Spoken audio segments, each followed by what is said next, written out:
Estamos encerrando com esta Eucaristia o mês de agosto, mês que a Igreja no Brasil nos convida a rezar, a lembrar as vocações. Hoje, de modo especial, a vocação dos nossos catequistas. Aqui tem alguns, creio que na paróquia tem outros também, que em outros momentos devem ter participado na Eucaristia de hoje. E também encerrando o último dia do mês, dia 31. E a liturgia nos convida a olhar algo importante na caminhada de discípulos, a humildade. A humildade. Poderíamos dizer que o coração das leituras hoje, no cerne do coração, está a humildade. Se escutamos a primeira leitura, ia nessa direção, né? O inteligente é aquele que observa e aprende do sábio. Por quê? Não é suficiente ser inteligente, é necessário ser sábio. Uma pessoa pode ser muito inteligente e usar a inteligência dela para fazer o mal. E como está cheio na nossa sociedade, no nosso mundo, de pessoas super inteligentes, mas que se dedicam a fazer o mal, a destruir a humanidade. Por isso é necessário, mais que inteligente, ser sábio. E aí cabe dizer esse ditado popular: não existe pessoa tão inteligente que não tenha nada que aprender e nem pessoa tão ignorante que não tenha nada que ensinar. O princípio para o discípulo de Jesus é sempre o da humildade. Por isso o Evangelho começa exatamente dizendo que Jesus estava observando, não estava reparando, julgando, estava observando que naquele convívio cada um queria ocupar o primeiro lugar. E isso é uma tentação, uma tendência nossa. Quando nós vamos no cinema, vamos num show, num lugar, a gente quer o primeiro lugar para ver, né? Para estar mais perto. Mas também tem aqueles que querem ocupar o primeiro lugar para serem vistos, para serem percebidos e para ser servidos. Porque quem ocupa o primeiro lugar, na nossa forma de pensar, é quem tem poder, quem manda. Para Jesus e a comunidade dos discípulos, ele quer deixar claro que não pode ser assim. Por isso que lá no Evangelho de São Mateus, quando começam a surgir naquela primeira comunidade as disputas por poder, ele fala: olha, vocês sabem que no mundo os chefes das nações os oprimem, mas entre vocês não pode ser assim. Aquele que queira ser o maior, seja aquele que sirva. E quem queira ser o primeiro, seja aquele que esteja ao serviço de todos. E aí entendemos que nessa comunidade, que é a igreja de todos nós, somos discípulos de Jesus, nós somos chamados a ocupar nossos lugares, e não cargos, e não postos. Os postos e cargos deixam isso para as estruturas públicas, deixam isso para o mundo. Porque onde tem disputa por cargos e poder, não há espaço para serviço, há espaço para competição, para divisão e para exclusão. E na comunidade discipular isso não pode existir, nem exclusão e nem disputas, nem competição. Ah, porque eu sou o coordenador da pastoral do dízimo, ah, porque eu sou o coordenador da liturgia, ah, porque eu sou ministro de Eucaristia, e aí fazemos toda uma hierarquia para saber quem é mais importante, segundo o cargo que ocupamos. E não é por aí que o Evangelho nos convida a viver, a viver. O que nos distingue no seguimento de Jesus é o lugar onde nós ocupamos, mas o serviço que nós damos aos demais. Um serviço que tem como primeiro e último resultado, a vivência do Evangelho. O sentido de ser igreja é a vivência do Evangelho, e não outra coisa. E essa igreja, essa comunidade discipular de Jesus, ela não é um clube social. No clube você paga, você é sócio, você tem direito a uma série de coisas. A igreja não é um clube. A igreja tampouco é um partido político. Ela não tem como fonte uma ideologia. Ela é servidora do Evangelho. E o Evangelho é uma proposta de vida, é um projeto de vida e de vida eterna. Por isso que todos nós, sempre que escutamos este Evangelho de São Lucas, somos chamados a perguntar: qual é o lugar que eu ocupo nesta comunidade? Os catequistas ocupam o lugar de servidores, ensinando e transmitindo a doutrina.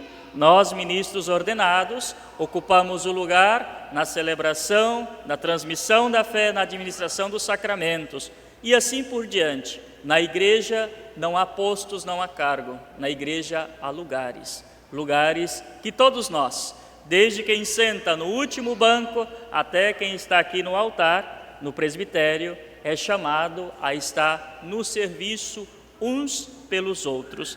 E esse serviço só será autêntico, só será verdadeiro, se a nossa meta for realmente Jesus Cristo, porque é dele que nós somos chamados a aprender a servir. Ele que, como diz na carta aos Efésios, se esvaziou de si mesmo, sendo Deus, se fez humano, e diz o apóstolo São Paulo, inclusive chegou a ser uma condição de escravo, se fez tudo para todos. E no momento supremo da sua entrega, a prova mais suprema é a entrega na cruz, em que ele abraça. E na cruz, um lugar difícil que ninguém quer estar, nem na cruz e nem no Calvário, ele morre, ele entrega a sua vida não só pelos seus discípulos, mas também pelos que o havia açotado. E é aí que somos chamados a aprender do nosso Mestre, a esvaziar-nos do nosso egoísmo, da nossa prepotência, da nossa soberba, para aprender com Jesus e de Jesus o que é que Ele nos pede para ser discípulos realmente deles. Bom, dentro dessa dinâmica também de discípulo que aprende do Mestre no caminho da humildade, hoje que é o dia que nós celebramos a vocação dos catequistas, creio que é bom a gente nós recordarmos, né, que os primeiros catequistas que nós temos é na nossa família. A família, ela é a nossa primeira igreja, a família é a nossa primeira escola e a família é também a nossa primeira sociedade. É o primeiro lugar que nós deveríamos experimentar a convivência com os demais. Muitos de nós, creio, não aprenderam a rezar o terço com os avós, com os pais. O sinal da cruz foi os pais que ensinaram. Então, transmitiram-nos a esta fé. Os primeiros catequistas. Portanto, se em nossas casas nós vamos perdendo o sentido da fé e os valores religiosos, não adianta depois pensar que os catequistas, com 1 ou 2 horas semanais, serão capazes também de instruir os vossos filhos, as crianças e os jovens na fé. Porque é pouco tempo. 2 horas semanais comparado a 7 dias, em que tem acesso a milhares de coisas nas redes sociais, é pouco tempo. Então é necessário que as nossas famílias voltem a ser essa experiência da primeira igreja, aonde se vive, aonde se reza e se inspira os valores religiosos. E do mesmo modo o valor da sociedade. Onde eu moro no México, na cidade do México, são 26 milhões de habitantes. E às vezes algumas pessoas chegam e falam: ai padre, é porque a sociedade está difícil, aqui na cidade do México está muito complicado, porque o pessoal briga, porque não sei o quê. E eu falo: e essa sociedade é formada por quem? Não são por ETs, são por seres humanos. Eu sou parte dessa sociedade, você é parte da sociedade. Então, quando eu falo que a sociedade não anda bem, eu tenho que olhar para aquela que é a base da sociedade, que é a família. Se a família não vai bem, a sociedade também não vai bem. Se na família não experimentamos o diálogo, a compreensão, não esperemos que na sociedade as pessoas vão experimentar diálogo e compreensão e a justiça.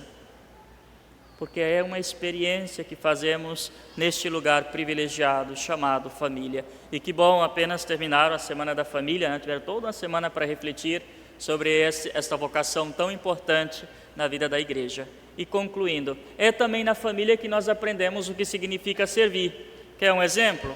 As nossas mães, salvo algumas exceções, mas normalmente o que as mães fazem? Vão lá e preparam a comida e só comem depois que já serviu a todos. Raras vezes eu vi uma mãe que prepara a comida, vai lá e faz o prato e vai comer. Não, primeiro ela vai lá e certifica de que os filhos estão comendo, de que o esposo já está se alimentando também, que está todo mundo bem. E aí depois, por último, ela vai se alimentar. E eu não acredito que as nossas mães fazem isso simplesmente por fazer. Fazem isso porque amam os seus filhos, amam o seu esposo, não é? E a mesma coisa os esposos em relação às mulheres, às suas esposas, fazem por amor. E digo também aos filhos que estão aqui, né? Muitas vezes eu falo assim, olha, a gente tem que olhar os nossos pais não como os nossos empregados, não como os nossos servos, nossos escravos, nem esposa vê a esposa como escrava e vice-versa. Isso é um serviço mútuo. E onde há serviço, onde há serviço, há também gratidão. Obrigado pelo que você fez. Obrigado por estar comigo. Obrigado pelo pouco ou pelo muito, mas obrigado por estar aqui. Então, às vezes, eu digo sempre aos jovens, né? Imagina que uma mãe chegasse e falasse assim, olha, agora você tem que pagar todo o tempo que eu dediquei a você, os 9 meses que eu te carreguei na barriga e todos os dias que eu não pude dormir, eu quero que você me pague. Com certeza não teríamos dinheiro para pagar isso tudo. Porque a mãe não faz isso por interesse, ela faz por amor. Assim também os pais fazem por amor. Então, na família, nós já temos um pequeno exemplo do que significa servir na medida de Jesus, que é servir por amor. Não sendo humilhado, deixando ser humilhado com um complexo de inferioridade. Nós temos que ter muito cuidado com isso. Jesus não nos convida a sentir-se inferiores aos demais e nem superiores, mas sentir-se iguais. E só é possível sentir-se igual ao outro quando eu me reconheço como pessoa, de igual dignidade. Assim ninguém é menos e ninguém é mais, nós somos iguais. Que o Senhor nos ajude na nossa caminhada discipular, na nossa igreja, na nossa comunidade, a ocupar o lugar que nos corresponde, a ocupar a missão que nos corresponde, seja de catequistas, de pais e mães de família, de ministros, e que a nossa comunidade, Deus nos livre de ser um lugar de competições, seja tudo para a maior glória de Deus. Louvado seja o nosso Senhor Jesus Cristo. Para sempre seja louvado.